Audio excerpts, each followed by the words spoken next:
Welcome to Stoic Conversations. My name is Michael Tremblay. And I'm Caleb Ontiveros. And today we're talking about reviewing, analyzing The Consolation of Philosophy by Boethius. This is a book I wanted to read for a long time, but actually my first time reading it, and really excited. It's popular, it's well known, it's quite influential, as we'll talk about. It's meant a lot to people that have inspired me, but I never got around to reading it before. So looking forward to talking about it with you, Caleb. Yeah, likewise. It's a work I haven't read before until now as well. So for those that don't know, maybe what is the Consolation of Philosophy? Maybe you're here because you've read it. Maybe you're here because you want to know what this is all about. Why are we talking about it? So it's a book from 800 years after the founding of Stoicism. So at the beginning of maybe this Christian medieval era that I start to know a little bit less about, I'm a bit less familiar with. And it's written by Boethius, and he was a Roman philosopher and Christian and political kind of statesman figure. And he was imprisoned and executed by the Ostrogothic king Theodoric. And it was written during his imprisonment. And it's a semi-autobiographical book. So Boethius is obviously imprisoned. He's dealing with this threat of impending death. And it's a book about him engaging in a fictional conversation with Lady Philosophy, who is the embodiment of philosophy and attempts to console Boethius and dispel his false fears about death and his anger at the world. So maybe a piece of philosophical, semi-autobiographical, but still a work of fiction. It's obviously not a conversation he actually had, but an opportunity to engage in dialogue with the embodiment of philosophy, which is a cool idea. And it falls into one of those books like Man's Search for Meaning by Viktor Frankl, who lived through the Holocaust, or Marcus Aurelius' Meditations, who was an emperor. I would say it's one of those books where somebody was quite advanced, either philosophically or ethically, encountered an incredibly difficult situation, and then we get to see their way of reflecting on that situation or talking about that situation. And sometimes, in the case of Marcus Aurelius's meditation, in this book as well, it's almost a philosophical exercise to help them overcome it. I think Boethius is trying himself in writing this work. He's not trying to preach to others, but trying to come to terms with his own eventual death. So great setup. Yeah, perhaps not for him, in a different setup from the Stoic perspective, but it is interesting how you see figures like Boethius, who was a Roman senator. Wikipedia says polymath historian. So someone who's certainly a busy, active man, reflecting philosophically in a time of difficulty. I mean, I think it reminds me of Cicero, Seneca, when they're banished from Roman politics, they have time to reflect as well. So I think that's just an interesting and consistent, almost personality trait to, think it was as a natural thing to do, when you're banished from the domain of action to. And we'll get into the book in a moment, but it also strikes me as something, maybe it's like non-ironic, like it's so genuine. We don't see that genre anymore, I guess is what I'm trying to say. We don't see great people taking the time to write books about how to live. Maybe I'm just not keeping an eye out for them. I think sometimes these come in the forms of biographies or of these sorts, but it's just genuinely, I have a view about how best to live, and I'm going to lay it out and be, put it kind of bare and stand behind it. I think it's a fun genre to engage with. No, I think so. I think you're right. I can't think of too many works like this. Perhaps you get the memoir. Many of those these days are ghostwritten, but perhaps there's some good autobiographical works that come close to this, but nonetheless, they don't have none immediately come to mind that have the philosophical character like this from contemporary figures. And so the book itself, a bit about its structure. It's made up of 5 books, and today we're going to focus in particular on book 2. I think book 2 has the most in common with Stoicism, and it's the one that I found the most impressive or effective in changing my own perspective. In terms of the rhythm, so in book one, Boethius grieves his position in prison and he's visited by Lady Philosophy. In book two, which we'll cover today, Lady Philosophy presents arguments against being angry at fate or the world, even in difficult circumstances. She attempts to convince him that his anger or sadness is not justified despite this situation he's found himself in. Book three covers arguments for God as the supreme good. And then book four is on the problem of evil. So if God exists and is the supreme good, why is there evil in the world? And then book five is on the existence of free will. So how free will is possible, even if God exists and there's a providential universe, which means God has in some way dictated this to be the best of all possible worlds, or at least had some sort of plan for the universe that is unfolding. How can there still be free will within that? So it's almost, why you should adopt a Stoic perspective and not begrudge or be upset at your circumstances, even if they're terrible. And then book 3 to 5 is an argument for God. And I would say some of the philosophical complications of that. If God exists, why is there evil? If God exists, how can there be free will? So we'll focus on book 2, like I said. Yeah, absolutely makes sense. And then some quick points before we get into it. I want to hit on a bit of the historical importance of this book. So it's outside of my area of historical expertise. I feel I'm confident saying that I'm an expert in Stoicism, but I'm not an expert in medieval philosophy or early Christian philosophy. But this is often talked about as a bridge between the Greek and Roman classical world and the Christian world. So you get in this book, you have maybe he would consider himself a Christian, but you have this person who lives philosophy as a way of life, who's deeply familiar with Stoicism, Plato, the writing of Seneca, Cicero. He mentions these influences and these sources, and he's put into this terrible circumstance, and then he applies that philosophy as a way of life. But he also is a Christian. He also believes in a Christian God, although I'm sure what Christianity looked like in 500 AD is probably a bit different than today. So in some ways, I guess at its least ambitious, this is a Christian who has integrated some Stoic exercises or Greek and Roman exercises and like methodology, like even the dialogue format is kind of like a Platonic dialogue. I would say at its most ambitious, the most ambitious I'm willing to say is you get almost a synthesis here of Christian and Greek and Roman thinking that is a unique combination. So that's where it sits. It sits right on that intersection in an interesting way. Yeah, he's a Roman senator, of course, but depending on the historian you speak to, some historians would say, this is 523 AD, Roman Empire is over. Of course, others argue it doesn't end till a few hundred more years. But it's not the same. It's not the same world, of course, as the world of Seneca, Marcus Aurelius, and so on. By that point, Christianity is ascendant. So I think that's certainly a relevant fact. We're thinking about the sort of philosophical, religious context, and thinking of a philosophy as a way of life. Christianity is the default. And well, one other note of personal importance for me, I said I've never read this, but the first person I learned ancient philosophy from, Professor Stevenson. Shout out to Professor Stevenson. It was the second year philosophy class that I took, which was obviously, I was a psychology major at the time, so obviously very influential for me. He always talked about this as his favorite book. He was like, this is the peak. This is the peak, in his view, the peak of ancient philosophy. I don't know if I agree with that.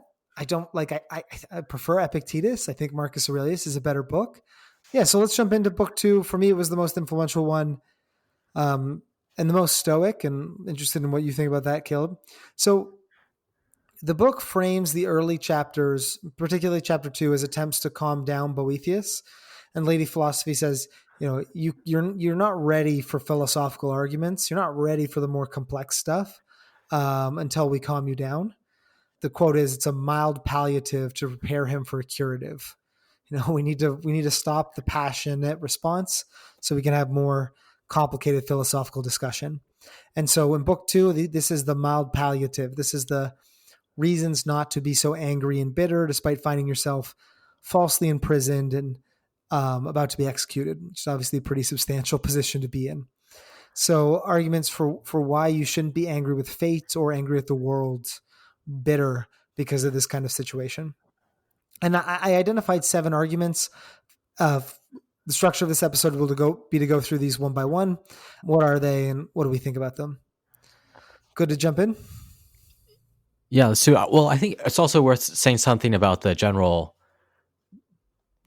device, which was striking to me, is that Boethius has written this as a dialogue between himself and Lady Philosophy. This personalization of philosophical teachings and principles, and I think that's it's a sort of a midway between the standard dialogue format where you have different people standing in for different positions and having a single author representing almost as they were philosophy itself. So I don't know, I thought that was I'm curious how you saw that general device working, and do you think it works, and so on. What was your response to that? Well, I guess you think of it almost like contemplation of the sage, right? Mm-hmm. Like it's a philosophical exercise where you embody a perfection or like, what you want to be like, and then you engage in some sort of conversation or contrast with it. I think you're right that you don't see it that often. It's kind of an interesting format. What is Lady Philosophy, like an angel, an archangel or something? Not God, but wise, like a sage. And so he's conversing with a sage, basically. Obviously, the irony there is that he is the sage as well, because he's writing both of these characters. Right. But I like that. I think in that way it stands out as that almost like a contemplation of the sage exercise, in my view, and I think it's effective. I do something like this. I almost normally frame it personally as like a better version of myself, or like the part of myself that knows better. I don't talk with philosophy, but it's something that I use, just to engage in conversation with the part of me that isn't feeling sorry for myself or making exceptions for myself. Yeah, that's a good way to put it, as a contemplation of the sage. And there's something motivating, perhaps, about being visited by Lady Philosophy. It's like Athena picking Odysseus or something like this. I better stand up straight.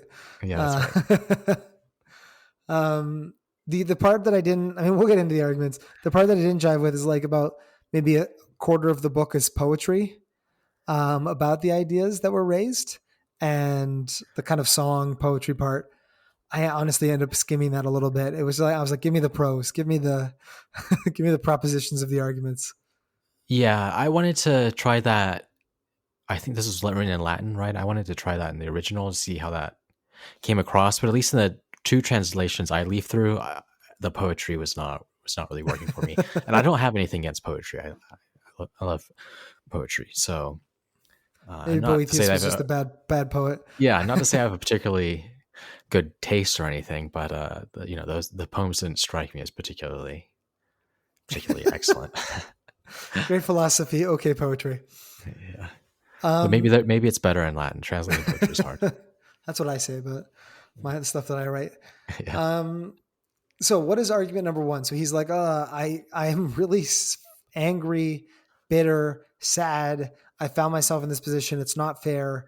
I have all these, in the Stoic terms, these passionate responses because I'm mad. This shouldn't have happened to me. And then what are Lady Philosophy's arguments to help him deal with that sensation or that feeling? First is that if you're surprised by a change of fortune, like if you're mad at fortune because my fortune used to be good and now my fortune's bad, Lady Philosophy says fortune has not changed. It was always whimsical. So you didn't really have a change of fortune. Fortune is always a thing. Sometimes you have better days. Sometimes you have worse days. And this was just this is a worse day or a worse time in your life. This is just the way fortune is. So fortune hasn't betrayed you. This is always how it is. The quote here is, you have a sharp bump and you think that fortune's attitude towards you has changed, but you're wrong. She hasn't changed a bit. She was always whimsical. and remains constant in her inconstancy. You are wrong to take her smiles seriously and to rely on them as the basis for your happiness. So the argument is that, we're shocked that things have gotten unlucky for us, but things were never destined to be good for us. Fortune changes. And if we place our hopes on fortune, it will change, and we shouldn't be surprised by this. Yeah, I think that's true. And it does align nicely with the Stoic focus on reducing surprise and, seeing things as they are, just Mm-hmm. sort of a reminder that, fortune is consistently inconsistent, as it were. Yeah, so that's the first one. Uh, yeah, I think that Stoic idea. This is something we've been talking about recently, Caleb. But it's just right. It's like reduce the amount of times you're surprised by natural things. Don't expect. Don't be surprised when the fig tree produces figs. Don't be surprised when ignorant people do ignorant things. And it's like, don't be surprised when fortune goes bad for you, because it was always the kind of thing that shifts back and forth. Mm-hmm. So yeah, I think you're right. That's like a reducing surprise. Maybe it's like a, hey, you should have done some premeditatio malorum here, and you didn't. Yeah, Um, or it's like you've noticed this in your own life. You've certainly seen it in other people's lives, as they rise and fall from power, especially given his political situation. So I think that's also what Lady Philosophy is poking him about. mhm. So that's argument one. Argument two, I would say, is kind of related, but it's this point of it's almost like it's illogical to place your happiness in fortune, because fortune is a temporary thing, it's a changing thing. Lady Philosophy says you should have recognized that it was never in your control, and that the visit of the unreliable goddess is a sure sign of misery to come. You knew the mutability of fortune, and you should have inured yourself against her constant threats of betrayal. If you submit your neck to her yoke, you cannot then complain about what happens to you. And I see this as, Epictetus has that idea of, choose to do the work or don't, but don't complain about doing the work if you choose it. And it's like you can attach yourself to things that are outside of your control, that are mutable, that are changeable.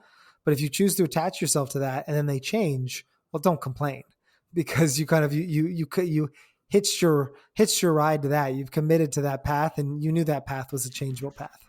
Mm-hmm. Yeah, I think that's right. I think in a way, a number of these are variants on the same theme, which we'll get to, which aligns nicely with Stoicism. This point on you've put value on things outside of yourself, and that's sort of the original mistake. I think Lady Philosophy says that Boethius is ill. He has a kind of ailment, and it's a ailment in how he thinks, right? And it's in particular, and I think this aligns perfectly with the Stoic philosophy as well as many other philosophies. What he values, and also what he has knew but has forgotten is another way to put it, perhaps. Yeah, it's a good way. I mean, that's a Platonic idea as well. Yeah, these are all kind of mistaken ways of thinking about things that lead to your unhappiness. A third argument here. So we had, don't mistakenly think that fortune's changed. Fortune was always a changing thing. Don't attach your happiness to fortune or circumstance or externals and not expect them to change. That's just illogical.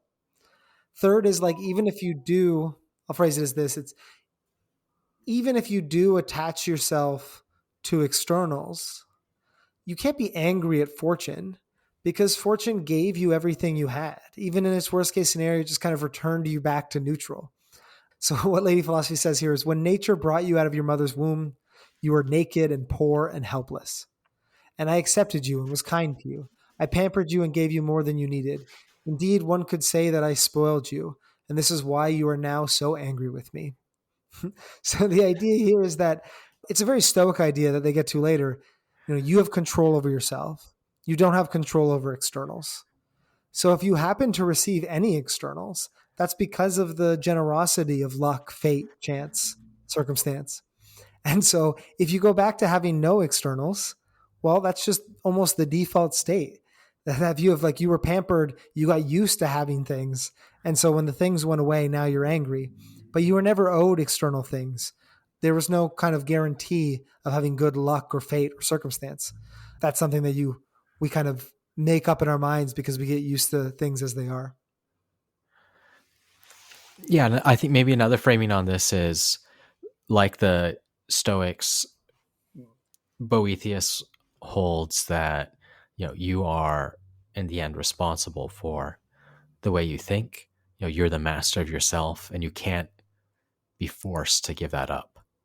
That's something fortune cannot take away from you. So then, to the extent that you decide to put your hopes on in externals, leave your hopes up to chance, then in a way it's almost non-stoic. It's like, but if you decide to do that, then you should celebrate your victories but not be surprised at defeats. It's almost like kind of different attitude. Reminds me a little bit of when we talk about the Cyrenaics, perhaps. you know Yeah. you should look, there's a kind of skill in experiencing the positives of fortune but also the downsides. If you're going to play that game, understand that's the game you're playing, and you've be grateful for what fortune gave you, and but see the game as it is. Don't expect it to everything to go your way, of course. Yeah, I like that point. It's like you don't have to be stoic, or you don't have to be Christian or Platonic or adopt any of these philosophical systems that place reason as the highest good or connection with God as the highest good. You can play the hedonistic game, or you can play the game of pursuing things that aren't necessarily pleasure but are still external, like honor and fame. But like, if you're going to be that and you're going to complain about it, it's just kind of like, ah, come on. Like that's not cool. Don't do that. Which I think is a good reminder, right? That's something that I find really, that's an idea of stoicism that really works well for me, is that like, I picked this, so I can't complain. Like Mhm. I chose this undertaking with the knowledge that it might not go my way. And so I don't get to, you know, be the victim here and complain about my circumstances. Now, I haven't been on death row. I haven't been waiting my execution for a crime I didn't commit. So it's a matter of scale, but the argument is consistent here. And that connects to the next point. So I, I would say the first four arguments here handle this kind of bucket of like, if you're going to be the kind of person that likes externals, at least be a good one. At least be one that doesn't complain and doesn't like misunderstand what externals are and fortune, fate is. And this is the last of those arguments. So I would say the fourth argument is, if you still choose to value external goods, don't overweight your current misfortune. So Lady Philosophy reminds Boethius of all the good things that have happened to him. He's had a number of honors. He's had two successful sons. He's had a number of political positions. If you decide to place your happiness in externals, then how could he say he came up short there? This only works if he overweights the present. Then Lady Philosophy raises an argument, which I don't actually see we see that much, but I thought was compelling. It's like, not only that, so not only is there this argument of like, look, if you looked at your life holistically, you actually had a pretty good life. So how can you Mhm. say fortune screwed you? Because you actually, it didn't. And the other argument she raises is that actually fortune was very kind to the people you cared about. So you have a healthy father, mother, wife, you have two healthy sons. Fortune's been kind to the people you care about, which should matter to you as much or almost as much as it matters to yourself. So how can you sit here and be mad at chance when chance blessed you for the first, was kind to you for the first 40 plus years of your life and was kind to the people around you?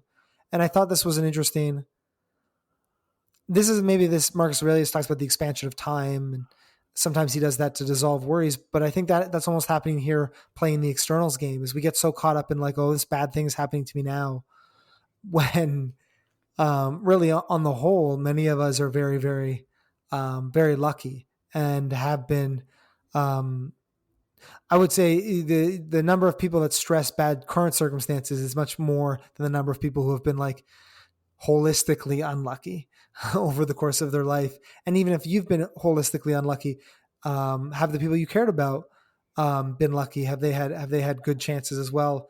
And so it's a way to kind of almost get out of this kind of cynicism or overweighting the negative of the present is a cognitive mistake we can make. Yeah, that's a great point. And perhaps we talk about what's sort of the ultimate philosophical move, which is kind of rejecting externals, but and that's essential. But there's also something valuable and just obviously practical, and recognizing that, hey, even suppose externals really mattered, you don't have things that badly off. You're still in a pretty good spot, which is true, I think, for many of us, even in tough situations. I think there's a related point Lady Philosophy makes here, which is that just sort of setting expectations. She says something to the effect of, everyone has bad fortune. She says one who's abundant in riches is shamed by his ignoble birth. You could think today of just having a kind of moral stain or dealing with a kind of shame, which is certainly consistent with large amounts of wealth. There's one who's, has conspicuous for his nobility. He's well born, but through the embarrassments of poverty, would prefer to be obscure. A third, he's richly endowed with both, laments the loneliness of an unwedded life. And then another, though happily married, is doomed to childlessness and nurses his wealth for a stranger to inherit. And yet another, blessed with children, mournfully bewails the misdeeds of a son or daughter. Wherefore it's not easy for anyone to be at a perfect peace with the circumstances of his lot. And Yeah, I like great that passage. passage. I like the levels to it. You have someone who is rich but from a noble birth, the person who's noble, but he's not living up to his family name. The person who has both, but can't find satisfaction in marriage. And the one who's happily married, but they can't have children for whatever reason. And I think these are ordinary, serious struggles everyone faces. So I think and it's useful to, I think, set up expectations or keep that in mind when reflecting on how good life has been to you or something like this. So I thought that was I thought that was nice and concrete as well. Yeah, it's kind of like, what, you think you're going to be the only person that doesn't have something sad happen to you? Like, every single person suffers from something. And so you almost need to build it into your kind of like, yeah, your standard or your bar for what a good life constitutes. A good life is not a life where nothing bad happens to you. At least not when we're talking about externals. Anybody who places their value in externals has bad things happen to them. And so if you're going to play that game, yeah, you've got to account for that. And the point you made, I've seen some, it's less philosophically robust, but there's the meme where like the one guy is looking at the other guy being like, I wish I was like him, who's looking at another guy who said, I wish I was like him. And it like kind of just loops in a circle. And it's like, everybody just kind of, his grass is greener, the other person. We all have our, we all have our particular brand of sorrow or suffering. I've been thinking about this idea a lot that like, I don't know if it's psychologically true, but this idea that we can sometimes like maintain a similar level of happiness no matter what our circumstance is. So like somebody who's miserable is going to find something to be miserable about, no matter how good fortune has been to them. And Mm-hmm. somebody who's generally well disposed is going to be happy regardless of how fortune is. I'm introducing some subjectivity there, because obviously there's like, some things are worse than others. Death or illness is worse than, mild inconvenience or something like this. But everybody has their issue or their problem, and to expect yourself to be the one without it is, kind of illogical. Yeah, I think so. I think what you're saying there is people are disposed, or at least the way I interpret it, people are disposed to handle different situations, and some people have a different, we might say temperament. You could also say character, and they're going to be able to be happy when it's raining, while others will be miserable in the sunshine. And I think that that's certainly true, even if externals matter a little bit. I think things like temperament, Mm-hmm. character matter even more. Cool. So now we're going to get into number 5, which is 5, 6, 7, I would say, are Stoic arguments. Maybe that's a bit of, I don't know if Boethian is Stoic compatible arguments. I don't know if Boethius is Stoic. I mean, he's certainly not, doesn't Yeah, think of he's not. himself as one. He's not. We actually haven't talked about this, but he does castigate the Stoics.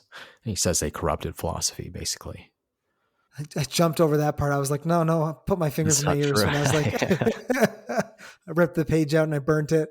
Yeah, okay. I'm interested in what he says there because I find it so stoic. I find it, and now It I'm like, is, oh yeah. no, I'm like, now I just see everything as stoic because here's this guy who's I know he's not stoic. He's supposed to be Christian or is Christian, and apparently, um, like Platonic or has some Neoplatonism influence. But everything he says, I'm like, you could. If you told me that we found the old writings of Chrysippus or Zeno and this was the writings, I'd be like, that's fine. That all adds up. So here are some Stoic compatible arguments, I would say, about why you shouldn't be sad if you find yourself imprisoned and awaiting death. So, number 5 is fortune cannot affect the thing most important to us, which is ourselves. The quote here is, why do men look outside themselves for happiness when surely it is to be found inside? Is there anything more precious to you than yourself? No, certainly not. But if you are in possession of yourself, then you have that which you don't want to lose and which fortune can't take away from you. For me, this is just almost a verbatim Epictetan argument. You could find this in Epictetus. Fortune can only harm externals, but not internals. Happiness comes from internals, from ourselves, from our character or virtue, and you necessarily have possession of it. It necessarily can't be destroyed by other people or harmed by other people. It necessarily is in your control. So you already have everything you want. That is Stoic, I guess, happiness in a nutshell, is realizing that you already have what you need to be happy right now. And that's this point here, is that, okay, if you're going to play the external arguments 1 through 4, if you're going to play the external game, at least play it well. Argument 5, why are you even playing the external game? Shouldn't you just be thinking about what matters, which is you, and Mhm. you're still you? Yep, yep. Yeah, I think this is, as you say, could be ripped from Epictetus. I think it's a perfect statement of that idea. And I think there's another place where he has Lady Philosophy say, you're not, essentially, this is paraphrasing, but you're not banished. You're wailing your banishment, your imprisonment, but no one has that lawful power over you. No one can, the way you're using that term of, obviously they can banish you in sort of a matter of fact, or put you in prison, but that's it. That's not all that you're wailing about. Yeah. It's this Epictetus idea. You're wailing because you believe something bad has happened to you, and that's core to imprisonment. But no one has that power over you. And I think that's a perfectly Stoic idea. And it's, I think, another, I suppose we've just talking through this, I think you get to see someone in this piece who's versed with philosophy, but being imprisoned and facing your upcoming death is no small matter, and it's a difficult thing to tackle. So you get to see him work through it in a way, and I sort of imagine him, writing these words, contemplating them, and experiencing a sense of relief, tranquility, Hmm. and then it returns, or something like this, and that's why he has to keep on writing, because he's still facing a situation, and he's hasn't completely internalized the teachings of Lady Philosophy. Mm-hmm. I mean, there's certainly increasing in philosophical complexity. Mm-hmm. But yeah, it was a. I read it that way, as a personal exercise, as a journal to himself, as a way to, reflect on your principles, keep them on hand, as Epictetus said, digest them. And he's doing this as an exercise to do that, to help him go through this difficult test. Agree. And now we're flicking over from the kind of common sense arguments or the common Mm-hmm. sense view, which is this external oriented view, to more of the Christian philosophical view of like, well, actually, maybe good is contained inside yourself. It's not about externals.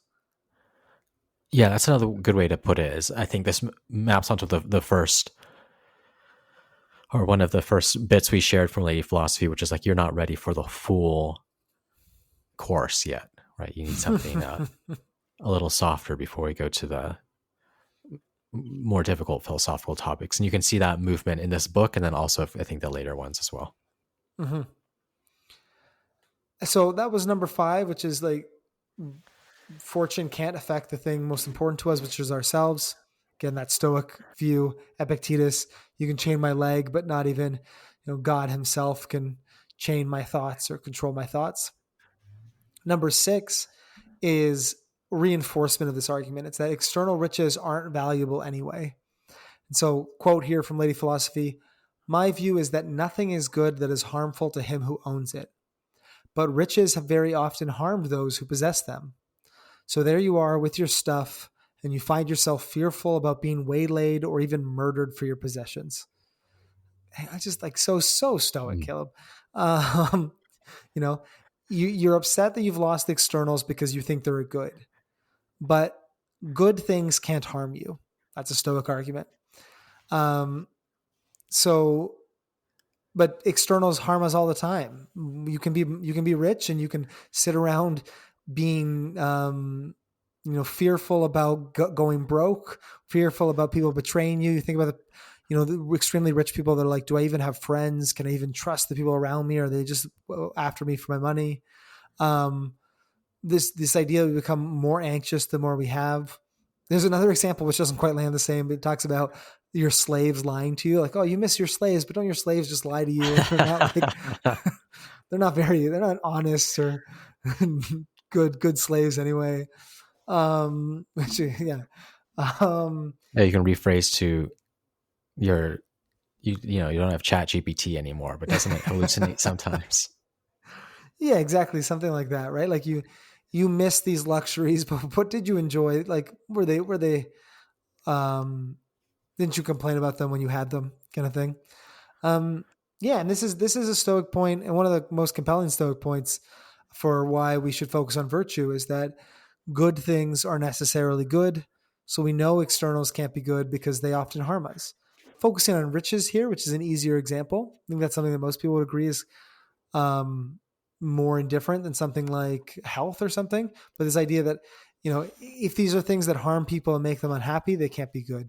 And so let's not stress too much about losing them. Hmm. Yep. Yeah, I think that's well put. And then, I oh, don't know how much does it always work as an argument though. You're like, yeah, you miss your wife, but didn't she used to nag you all the time? well, the Wasn't she Stoics would really say obnoxious? the Stoics would say that true friendship or like companionship is like above and beyond other externals. Um, I don't know the nagging example is a silly one. I mean, the slave Yeah, lying sure. example I thought was very funny. Um,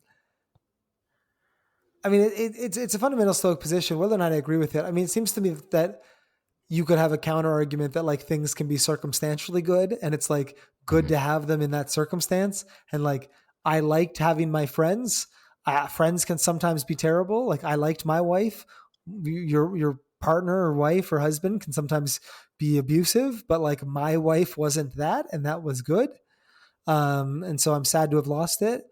The Stoic argument here is the preferred indifferent one, right? Which is like, yeah, you've lost something you'd prefer to have. Yeah, You're yeah, not necessarily unhappy. Boethius isn't going to use that exact language. Um, but yeah, that would be the Stoic view. yeah. I think that's right. I think Boethius was going to say something similar to that. There is, I suppose, a different view, which is like these valuable things often do harm you, or they involve sacrifice, they involve suffering, which is perhaps slightly different, but ends up in the same, probably really effectively the same place as the Stoics and Boethius. Mhm. And so we get then to number 7, last argument. External awards or honors are not valuable anyway. And so the quote here is, if those offices and their powers had anything inherently good in them, they would never be possessed by wicked men. For in their nature, opposites do not attract. For in nature, opposites do not attract one another. And since there can be no doubt that offices are often held by evil men, then it follows that they are not in themselves good. And so I see this as the same argument as number 6. It's just shifting the view to like honors and awards. Oh, I miss my money. Well, money is not a good thing because sometimes it's bad to have money. I miss being, well liked in my community and in these influential political positions. Well, those aren't good either, because if they were good things, they wouldn't be so often filled with terrible people. The office is not an honor, Lady Philosophy says. I really like this idea. The office itself is not an honor, but it's an opportunity to display your honor, or act well. But just because you've lost that opportunity, you haven't lost that part of your character. And so I think it's the same argument. We're just shifting the topic. What I think is interesting here, when we were kind of giving that sequential developmental view, and in Plato's Republic, he talks about there's three kinds of people. There's the people who care about external things. They care about money and pleasure. There's the people who care about honor. And then there's the people who care about reason and philosophy. And I'm almost reading this as them going through order, going in order and saying, well, you shouldn't care about pleasure and riches. That can harm you. You shouldn't care about honors or awards either. Those aren't good. And that just leaves us with the last thing, which is reason. In this case, your relationship with God. And that is the actual good. And that's left untouched. So I see it in that kind of sequential way that Boethius is going through. Mm-hmm. Yeah, I think that's exactly right. There's sort of a structured argument for, reminding yourself of what, the purpose of, or Boethius reminding himself, of what the purpose of his life is, and then reframing his circumstance with that purpose in mind, seeing it anew. And, when Lady Philosophy's first castigating him, she says, look, you've forgotten who you are in so many words. You've forgotten your own nature and instead become ill. Again, I think a useful metaphor. Then perhaps we should spend another episode on book 3, because maybe that's where Boethius starts to depart some from the Stoics, where I think, so you have an idea. So far, it is very Stoic, but of course, in book 3, there's the idea that, you could read this in a Stoic way, of course, but the ultimate good is related to God, of course, in the Christian sense. So I think perhaps that's something we should dive into. But I think so far, the general approach would be, as a therapeutic one, something that Stoics, maybe even other Greek philosophers would have been very congenial to. Yeah, it's like I'm happy to let's do a book 3 one, but it's like you argue for why the good is internal, or at least accessible to you, regardless of circumstance. But then you still haven't defined exactly what the good is. And then, as you said, it comes down to your relationship with nature or God. And nature and God for Boethius is going to look a bit different than nature and God for the Stoics. But we are still ending up in that same place of an internal good that's not circumstantially dependent. Yeah, so therapy, I think you're exactly right. That's the kind of therapy of like, okay, I've calmed down. Okay, now explain to me how to live well. And then book 3, we get that. And then book 4 and 5 is like, well, if God exists, why is there evil? Well, if you were right, how can I still have free will? Kind of resolves these kind of issues. Mm-hmm. So I'll summarize those one more time, and then interested if you have any final thoughts. So we get those 7 arguments for why we shouldn't grieve over a change in our fortune. Number 1 was that fortune hasn't changed. It was always whimsical. Like fortune has been the same thing it always was, which is a thing that changes. Second is that if you place your happiness and fortune, you need to be prepared for change, because it is a thing that changes. Number 3 was that fortune gave you everything you had, so you can't be upset when it takes it away. Like, be grateful.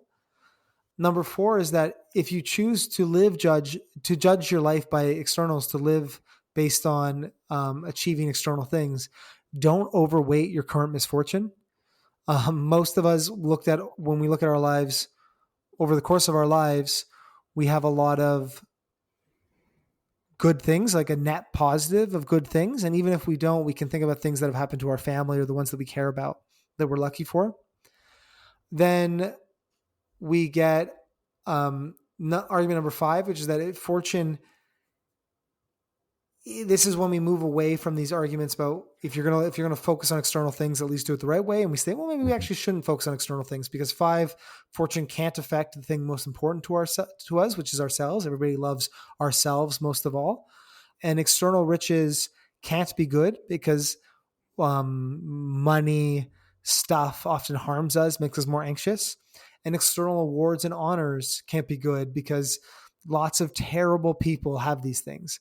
And we want to say that terrible people, there's a very quick argument there that terrible people can't have good things, can't have good lives. Maybe we disagree with that argument, but that's a point there. And I like this other argument that, there's nothing good about having power. Power is just an opportunity to display our character or do good things with the good character. Yeah, and you have that opportunity regardless of whether you're in power or not. Just a change of circumstance. Scale, Yeah, I like maybe. that one as well. Yeah.